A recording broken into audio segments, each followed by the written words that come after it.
Hi, Kenny Weiss, life and business coach, and I specialize in helping you overcome your fear. Today I want to talk about how fear creates procrastination, which I know would shock a lot of you, but I want to walk you through it and so you can understand how it happens. First of all, where does procrastination come from? Well, procrastination comes from an inherent belief that we aren't worth it. It's a lack of self-worth. Now, I'm not saying you have no worth. Don't mishear me. What I'm saying is there's a belief that we aren't worth it. And it generally gets put into us by our parents or someone, teacher, student, fellow, friend as a kid. We get sent the message either directly or indirectly that we have no worth. Let me show you how it happened for me. When I was young, I woke up to find my mom was an alcoholic. Now, I internalized that to mean she cared more about alcohol than me. It wasn't true, but it gave me a low sense of self-worth.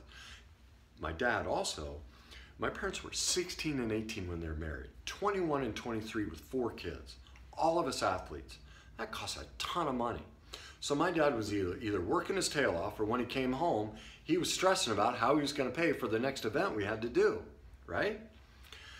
So my dad felt to me like he wasn't available and that I didn't matter. That's how I internalized it. Now, is it true? No, but that's the way I made it out to be for me, okay? Now, I have clients where their parents or grandparents or teacher flat out said, you aren't worth this. That's different. That's easy. We'd all understand that. I'm talking to a lot of you don't recognize. Think through your life where you were. I guarantee you, if you struggle with procrastination, somewhere in your life, you had a defining event that gave you the sense, I don't matter, I'm not worth it. So here's how that plays out. Subconsciously, as we get close to something, we pull back from it, especially success. If it's something that's gonna make us do well, we don't believe we're worth it, so we sabotage it. We won't let it happen. Even those who say, oh, I'm a great procrastinator, look at all I've done, you've only achieved 25, 50% of your capabilities by putting it off, all right? That is sheer panic, survival mode that is getting you there. That's not your best work. Let me explain why that is, okay? And draw a picture for you so you can understand, all right? So we understand that procrastination is about a lack of self-worth. That's where it comes from. Somewhere the message was there. So how does it play out? Well, in several ways. For one, generally, like with me, what would happen is, I like to call it fantasy thinking or impulsivity. I had addiction issues. So whenever something important came up to me, I would get a physical feeling of heaviness, and that would trigger thoughts of, God, I don't want to do this. I want to take the day off. I would start fantasizing of things that would make me feel good. Here's the key. See, the reason we put off that thing is we don't feel good about it. Our feelings are off. So we get into impulsive. It could be drugs, alcohol, or just sitting on a beach, right? Because it will feel better. The feelings it's a double whammy. Not only is it, I don't think I'm worth this, but it's also the feeling from back here, from when I found my mom, and my feelings around my dad. I'm dealing with both those feelings. So I want to escape and feel something positive. All right, so that's the first thing you look for. Create an awareness about what you're feeling and then how you're trying to ignore it and cope with it by making yourself feel good inappropriately. We'll talk about an appropriate way. All right, so that's the first thing. The second thing is that we use anger and shame. Generally, when we are going along this process, procrastinating, we start saying, come on, you got to get doing this. And then again, the feeling comes up, you do an escape mechanism again, all right? Or even at the end, when you've pushed through it and you've gotten it done, you beat the heck out of yourself. It could go incredibly well. And you could say, yeah, it was terrible because if I'd have started back then, it'd have been 10 times better. Here's the problem with all that shame and anger that we inflict on ourselves, which is generally, at the end, those people who say they're great under pressure, what they're doing is they're using shame and anger to fire themselves, whether they recognize it or not. Here's the problem with that. That's just like the rocket boosters to the space shuttle. Gets you off the ground, right?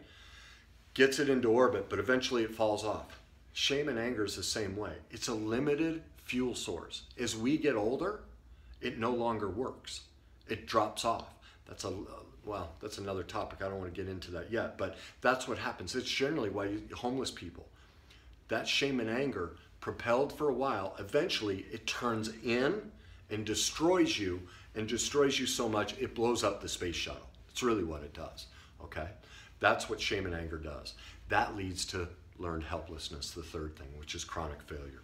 All of a sudden that last minute spark isn't working, and that's, again, learned helplessness is homelessness. It's the blow up of the space shuttle, okay? So, how do we fix it?